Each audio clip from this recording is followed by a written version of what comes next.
예, 오늘 말씀의 제목은 돼지의 값어치입니다. 여러분 돼지 아십니다. 돼지의 가치에 대해서 말씀을 드리겠습니다. P.A. 브런트가 로마의 그 사회사를 쓴 책이 있습니다. 로마 사람들은 빵을 먹는데 빵의 종류가 한 3,000가지였다고 합니다. 우리가 파리바게뜨에 가서 먹는 빵은 빵도 아닌 겁니다. 3,000가지의 빵을 만들어 먹은 것이 로마 사람들이 됩니다. 또한 그 사람들은 여러 가지 고기를 많이 즐겼습니다. 오리고기서부터 각종 고기를 다 즐겼는데 그 중에 가장 즐긴 고기 중에 하나가 돼지고기였다고 합니다. 5,000년 전부터, BC 5,000년 전부터 양돈을 했습니다. 그러게 예수님 당시에 로마가 팔레스타인 지역을 지배했기 때문에 그 지역에 있는 이방인들, 로마 사람들이 돼지고기 먹는 것은 지극히 당연했을 것입니다. 그 지역에 오늘 본문의 주인공 누가 나오냐면 거라사의 광인이 나옵니다. 제가 좋은 표현으로 광인이라고 했습니다. 거라사에 미친 사람이 됩니다. 거라사에 귀신 들린 자가 나오고 있습니다.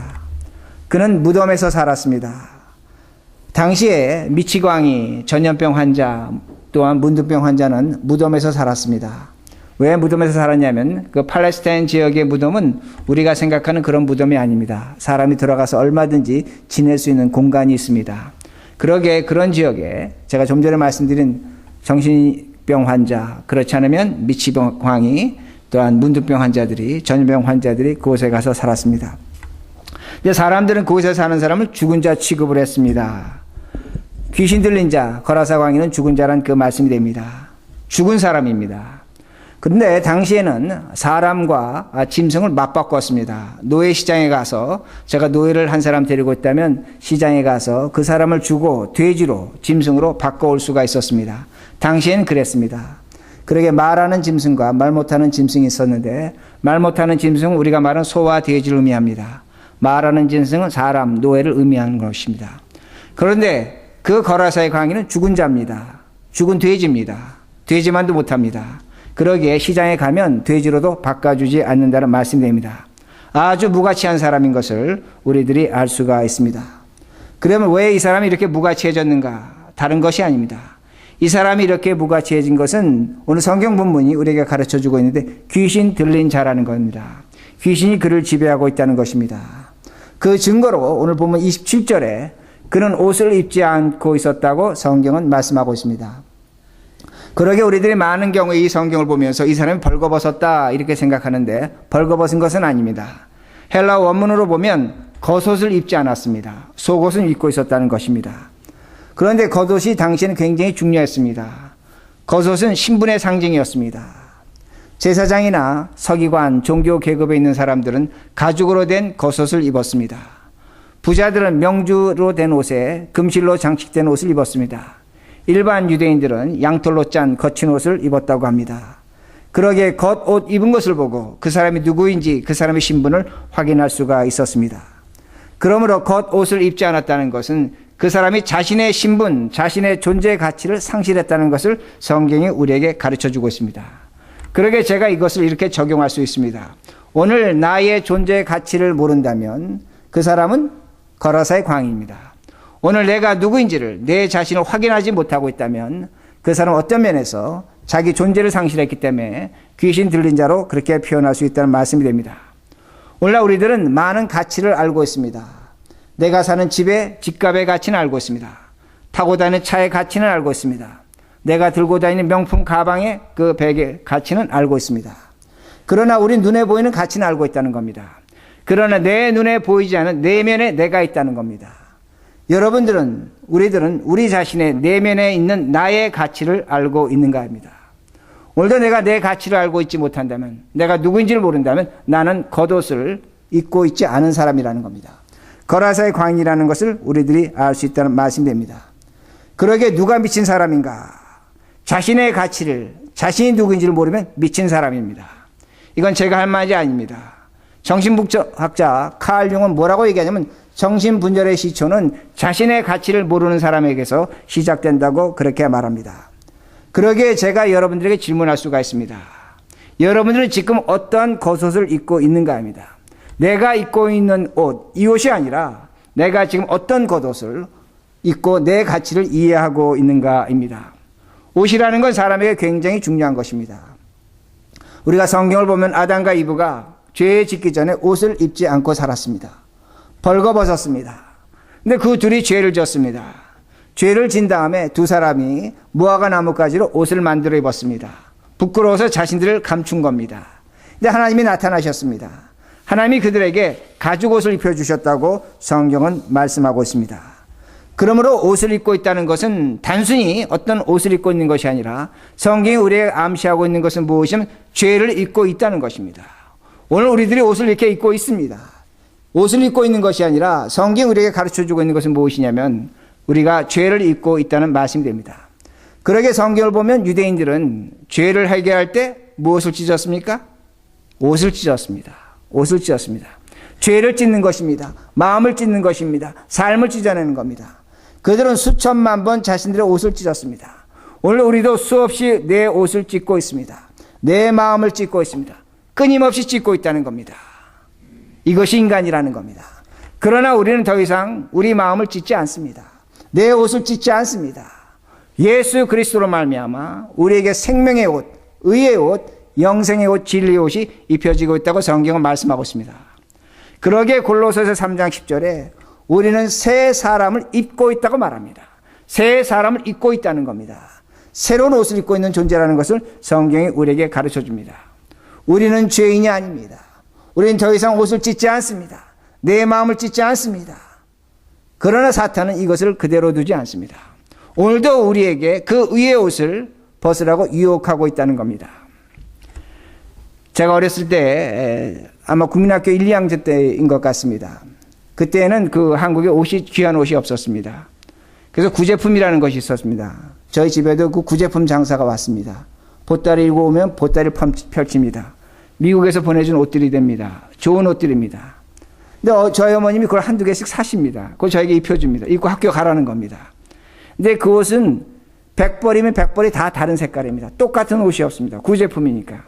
근데 제가 이렇게 옷을 보다 보면 그 본 옷 중에 친구가 그 옷을 입고 학교로 오는 걸 보게 됩니다. 내 자신도 그 옷을 입고 갑니다. 좋은 옷입니다. 겨울에 따뜻합니다. 그러나 창피합니다. 왜 남이 입던 옷을 내가 입고 학교 가기 때문입니다. 벗고 싶다는 겁니다. 벗어버리고 싶다는 겁니다. 마찬가지입니다. 오늘 제가 여러분에게 예수 그리스도의 의의 옷을 입혀줬다고 그렇게 말씀하고 있습니다. 그러나 오늘 우리는 그 옷을 벗고 싶어 합니다. 그 옷을 벗으면 내가 하고 싶은 대로 말할 수 있습니다. 내가 가고 싶은 곳에 갈 수 있습니다. 내가 놀 수 있는 대로 놀고 싶습니다. 무엇인지 할 수 있다는 겁니다. 그런데 그 옷을 입고 있기 때문에 그 일을 못하고 있다는 것입니다. 제약이 있다는 겁니다. 그런데 사탄은 얘기합니다.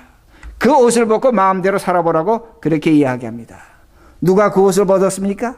다윗이 그 옷을 벗었습니다. 그러게 밧세바가 간음을 했습니다. 베드로가 그 옷을 벗었습니다. 그러게 그는 주님을 부인하고 저주하고 맹세한 것을 성경이 우리에게 보여줍니다. 그러게 오늘 옷을 입고 있지만 우리들이 거라사의 광인이 될 수 있다는 겁니다. 그 옷을 벗으라고 오늘도 이 세상은 우리를 유혹하고 있다는 말씀이 됩니다. 그 옷을 벗은 사람이 이렇게 28절에 주님께 얘기합니다. 예수를 보고 부르짖으며 그 앞에 엎드려 큰 소리로 불러가로되 지극히 높으신 하나님의 아들 예수여 나와 당신과 무슨 상관이 있나이까 당신께 구하노니 나를 괴롭게 마옵소서 하니. 여러분 이 말씀 잘 보시기 바랍니다. 이 말씀이 오늘 우리의 모습입니다. 이 말씀이 오늘 우리의 태도입니다. 이중성이 나타나고 있습니다. 28절 전반절에 뭐라고 말씀하냐면 그 앞에 엎드려. 그 앞에 엎드려. 무엇을 얘기합니까? 도와달라는 겁니다. 살려달라는 겁니다. 나는 약한 자라는 겁니다. 당신의 도움이 필요하다는 겁니다. 그러게 나를 도와주십시오. 그렇게 지금 이야기하고 있습니다. 그러나 뭐라고 또 이야기하고 있냐면 성경이 당신에게 구하오니 나를 괴롭게 마소서. 나를 괴롭게 마소서. 이제는 당신이 필요 없다는 겁니다. 떠나가 달라는 겁니다. 나를 혼자 내버려 두라고 그렇게 말하고 있습니다. 이것이 오늘날 옷 벗은 사람의 마음입니다. 다시 말씀드립니다. 나는 당신이 필요합니다. 그러게 그 앞에 엎드렸습니다. 그러나 동시에 나는 당신이 필요하지 않습니다. 그러게 떠나달라고 그렇게 말하고 있다는 말씀이 됩니다. 제가 어떤 한 사람을 알고 있습니다. 그 사람 나쁜 습관을 갖고 있습니다. 그것 때문에 여러 차례 저하고 이야기했습니다. 그 습관을 갖고 하나님 앞에 기도합니다. 눈물로 호소합니다. 하나님 이 습관을 버려주십시오. 거두어 가십시오. 간절히 기도합니다. 저도 같이 기도합니다. 그러나 그때뿐입니다. 얼마 지나가지 않아서 그 습관이 다시 한번 그 사람을 지배하는 것을 보게 됩니다. 그 습관이 그를 이기고 있다는 겁니다. 그러게 그는 말합니다. 신앙생활이 괴롭습니다. 신앙이 짐이라고 말합니다. 내가 이 옷을 벗고 싶은데 벗지 못하고 또한 입고 싶은데 입지 못한다고 그렇게 말하고 있다는 것입니다. 주님은 이러한 태도를 용납하지 않으십니다. 왜? 귀신 들린 자라는 겁니다. 주님의 옷을 벗고 있다는 겁니다. 그러게 30절에 주님께서 말씀하십니다. 내 이름이 무엇이냐? 귀신에게 물었습니다.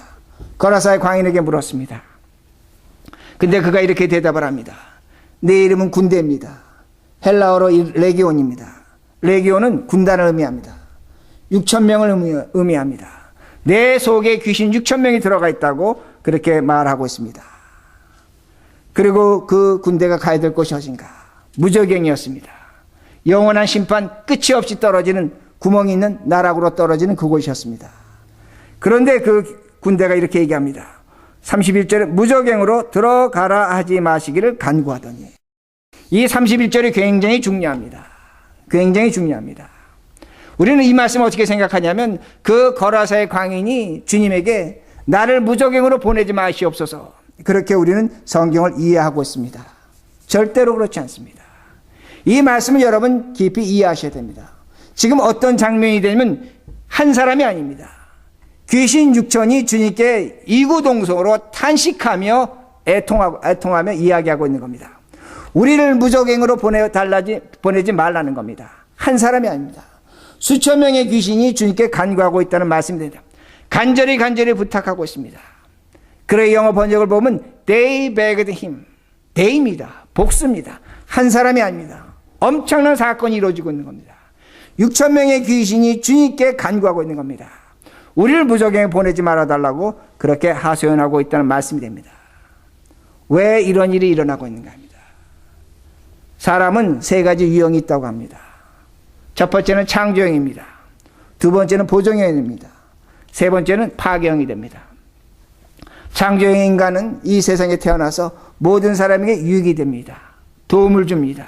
기쁨을 줍니다. 절망에 있는 사람에게 희망을 줍니다. 불행한 사람에게 행복의 길을 가르쳐 줍니다. 그 사람으로 인해서 세상이 밝아지고 가정이 밝아집니다. 그 사람이 있기에 행복하다는 그 말씀이 됩니다. 만약에 그 사람이 죽음의 자리에 섰다면 어떻게 될까? 그는 그렇게 별로 변명할 것이 없습니다. 하나님이 주신 아마 상급을 받을 것이라는 말씀이 됩니다. 이것이 창조형의 인간의 모습이 됩니다. 두 번째는 보존형이 있습니다. 자신을 보존하는 스타일이 됩니다. 그는 이 세상에 아무런 도움을 주지 않습니다. 그렇다고 해도 주지 않습니다. 아픔도 주지 않습니다. 자신의 유익을 위해서 그저 살아갈 뿐입니다. 상대방의 아픔과 고통에 관심이 없습니다. 그러나 이 사람은 참 아쉬운 것이 있습니다. 인생이라는 건 아주 귀한 것입니다. 좋은 것입니다. 그걸 어떤 면에서 낭비하고 있는 사람이란 말씀이 됩니다. 그러게 그가 하나님 앞에 섰을 때 그는 아마 약간의 변명을 할 것입니다. 그러나 그에게 상급은 없을 것입니다. 허망한 인생이란 말씀이 됩니다. 근데 마지막으로 파괴형이 있습니다. 그 사람 자체의 인생을 파괴합니다. 주변 사람의 인생을 아프게 합니다. 고통을 줍니다. 그로 인해서 어두움이 있습니다. 그로 인해서 분열과 시련이 있는 것을 우리들이 얼마든지 보고 있다는 겁니다. 그가 만약에 하나님 앞에 선다면 그는 수없는 변명을 해야 될 것입니다. 하나님은 그에게 분명히 상대보다 벌을 주실 것이라는 겁니다. 악한 인생인 것을 우리들이 알 수가 있습니다. 거라사의 광인 그 군대 육초는 어떤 모습으로 살았는가? 악한 것으로 살았다는 겁니다. 그러기에 주님께서 그들에게 심판을 이렇게 하십니다. 32절과 33절에 보면 어떤 심판을 하시면 그 옆에 돼지가 6,000마리가 있었습니다. 아마 더 있었을지도 모릅니다. 그 돼지 속으로 들어가기를 소원합니다. 주님께서 들어가라고 허락하셨습니다. 그러자 그 돼지들이 그 언덕에서 떨어져서 몰살했다고 성경은 가르쳐주고 있습니다. 근데 우리가 한 가지 이걸 질문해 봐야 됩니다. 어떤 질문을 해봐야 되냐면 돼지가 도대체 뭘 잘못했는가입니다. 돼지 잘못한 건 없습니다. 그런데 그 거라사의 광인 그 군대 때문에 6,000마리의 돼지가 몰살했다고 성경은 보여주고 있습니다. 그러기에 우리가 주님께 질문해 봐야 됩니다. 왜 무고한 돼지 6,000마리를 주님께서 죽이셨는가 합니다. 아무리 돼지지만 그 돼지가 그렇게 죽는 것은 별로 좋은 일이 아니라는 겁니다. 또 하나의 질문을 해봐야 됩니다.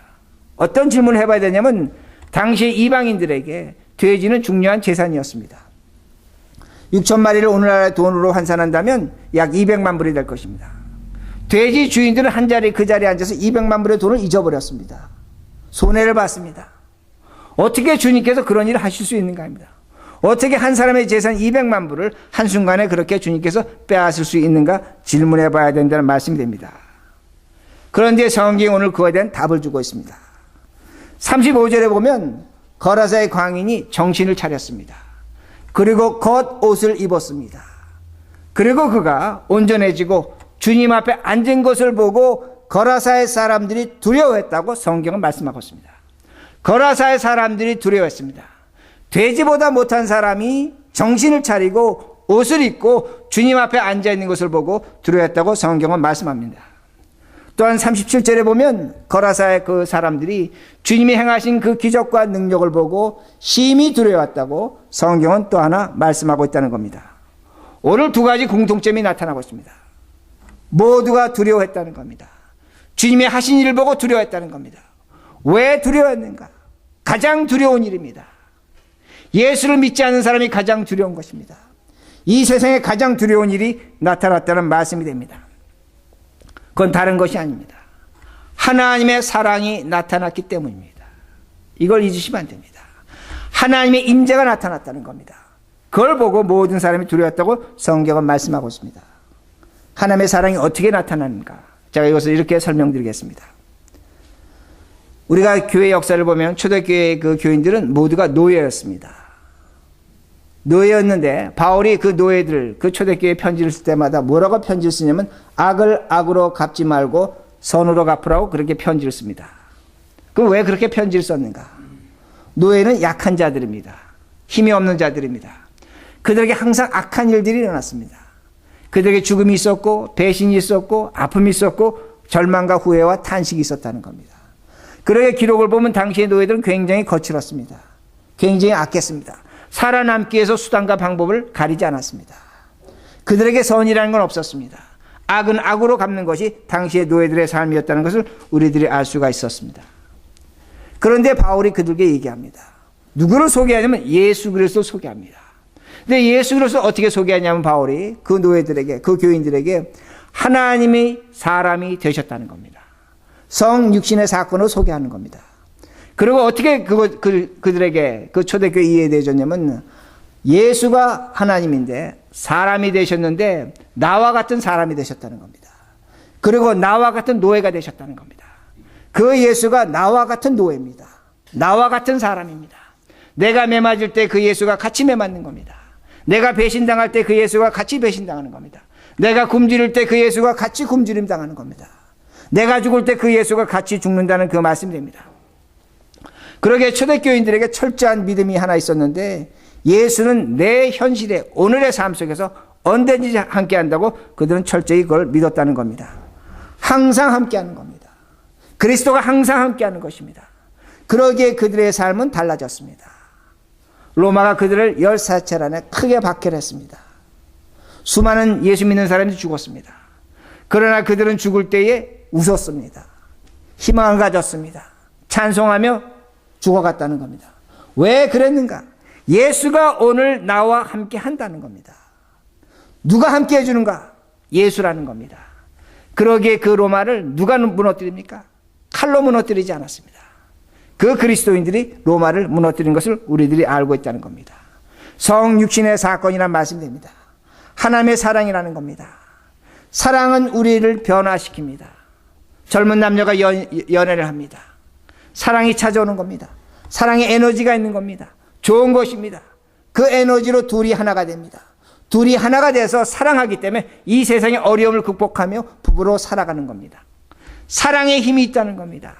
그 사랑의 힘이 오늘 거라사의 광인에게 찾아간 것입니다. 그 힘이 나타난 겁니다. 그 사랑의 힘이 나타난 겁니다. 그러기에 사람들은 그것을 보고 두려워한 것입니다. 자신의 돼지 6천 마리가 죽었다고 할지라도 그 사랑의 힘이 6천 마리 돼지보다 힘이 큰 것입니다. 자신의 200만 불을 잊어버렸다고 할지라도 그 힘이 큰 것입니다. 애꿎은 돼지 6,000마리가 설령 죽었다고 할지라도 사랑의 힘이 그 힘을 누르고 있다는 그 말씀입니다. 이것을 보고 두려워하는 것입니다. 다른 것을 보고 두려워하는 것입니다. 하나님의 사랑의 힘이 그 거라사의 광인에게 나타났고 그 힘으로 말미암아 돼지보다 못한 사람이 가장 귀한 한 인간으로 존재로 변해서 주님 앞에 앉아있다는 그 말씀입니다. 이 힘이 나타난 것입니다. 그러게 제가 여러분들에게, 우리 교회에, 우리 모두에게 스스로 질문해야 됩니다. 오늘 예수님이 성육신하신 예수가 오늘 내 삶에 함께하고 있다고 여러분 믿고 있는가 합니다. 내가 배고프고 내가 슬프고 내가 어렵고 내가 기쁘고 행복할 때 누가 나와 함께하는가 합니다. 그 예수, 그 하나님이 오늘 우리와 함께 하신다는 것입니다. 이 믿음을 가질 때 하나님의 사랑이 우리에게 찾아오는 것입니다. 이 믿음을 가질 때 우리는 오늘의 현실을 얼마든지 이기며 산다는 겁니다. 이것이 두려운 것입니다. 이 사랑이 나타난 것입니다. 그러기에 사람들은 두려워했습니다. 그러자 오늘 본문이 또 하나를 보여줍니다.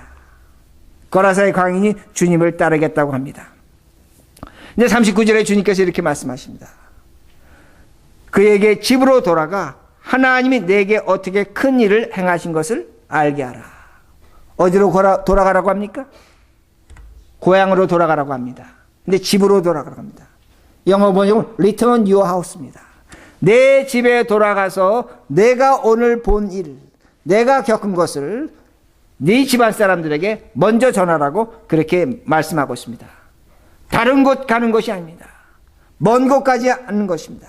내 집으로 돌아가서 복음을 전하라고 그렇게 말씀하십니다. 그러게 저는 이렇게 성경을 해석합니다. 주님에게 12제자가 있었습니다. 모두가 복음을 전했습니다. 그러나 주님의 복음을 가장 먼저 전한 사람, 주님이 가장 먼저 파송한 사람은 거라사의 광입니다. 돼지보다 못한 사람이었습니다. 돼지와 바꾸지도 않은 사람이었습니다. 그러나 그 사람이 하나님의 사랑으로 변화됐을 때 우리 주님께서 제일 먼저 파송한 선교사라는 겁니다. 복음 전도자라는 겁니다. 주님은 그에게 말씀하십니다. 네 집으로 돌아가서 너가 플러스 원 하라고 그렇게 말씀하고 있다는 겁니다. 그러기에 우리도 마찬가지입니다. 여러분이 돌아가서 그리스도의 복음을 전할 장소가 어딘가? 여러분의 가정입니다. 아내입니다. 남편입니다. 그럼 어떤 분은 저에게 이렇게 말씀하십니다. 우리 아내 교회 나옵니다. 우리 남편 교회 나옵니다. 우리 자녀 교회 나옵니다. 맞습니다. 저도 그거 알고 있습니다. 그러나 여러분들의 삶 속에서 정말 예수의 모습이 증인으로 나타나는 것이 아내와 자신들에게, 남편에게 나타나야 한다는 말씀이 됩니다. 우리 교회가 지난 수요일 날 구역장님들을 처음 모셔놓고 우리가 그 플러스 원 교육을 했습니다. 우리 강사 목사님으로 김경태 목사님이 수고하셨습니다. 너무나 재밌었습니다. 교육 끝난 다음에 그 구역장이 이거 우리만 들으면 안 되잖아요. 우리 교인 전부 다 모여서 들읍시다. 이렇게 얘기할 정도였습니다. 근데 그 중에 어떤 얘기가 한 가지가 있었냐면 우리 강사 목사님 이런 말씀하셨습니다. 어느 한 권사님이 있었는데 전도를 부탁했다고 합니다. 근데 그 권사님이 이렇게 말하더랍니다. 목사님, 제가 돈을 내라면 돈을 내겠습니다. 교회에서 봉사를 하면 봉사를 하겠습니다. 시키는 거 다 하겠습니다. 그런데 제가 전도는 못 하겠습니다. 강사 목사님이 이렇게 얘기합니다. 왜 그분이 그렇게 말했을까? 집에서 하는 신앙생활하고 교회에서 와서 하는 신앙생활이 다르다는 겁니다. 괴리가 있다는 겁니다. 차이가 있다는 겁니다. 그러니까 플러스 원을 하지 못한다는 겁니다. 마찬가지라는 겁니다. 오늘 우리 머릿속에 플러스 원 하는 건 다른 차원입니다. 이 빨간 자리 색깔 채워야 됩니다. 그러나 그걸 채우기 위해서 우리들이 바뀌어야 되는 겁니다. 내가 변해야 되는 겁니다. 이것이 플러스 원의 근본이라는 걸 잊지 마시라는 겁니다. 주님도 말씀하시는 겁니다. 너가 집에 가서, 내 집에 가서 증인 노릇하라는 겁니다. 캐리금나 복음을 전하라고 그렇게 말씀하고 있습니다. 마찬가지입니다. 오늘도 우리가 집에 가서 뭘 얘기해야 됩니까? 뭘 얘기해야 됩니까? 예수를 얘기합니까? 물론 얘기해야 됩니다. 더 중요한 것이 있습니다. 내 삶으로 살아계신 예수 그리스도를 증거해야 된다는 말씀이 됩니다. 그렇게 될 때 나같이 무가치한 사람, 죄와 사망으로 죽었던 우리들, 되지만도 못한 우리들, 죽음의 자녀들, 우리들이 그리스도로 말미암아 정말로 가치 있는 존재가 된 것을 나타내셔야 된다는 말씀이 됩니다. 그러게 말씀을 마칩니다. 오늘 우리들이 거라사의 광인의 이야기를 들었습니다. 정말 무가치한 사람이었습니다. 아무것도 아닌 존재였습니다. 그러나 주님은 그에게 성육신의 사랑을 나타내셨습니다. 그 사랑을 갖고 그는 살았습니다. 세상은 그를 두려워했습니다. 오늘도 우리도 마찬가지입니다. 내가 예수 그리스도로 말미암아 되지만도 못한 죽은 존재였습니다. 우리가 가장 가치 있는 존재로 변화된 것입니다. 우리에게 영원한 생명과 하늘나라가 주어지고 있습니다.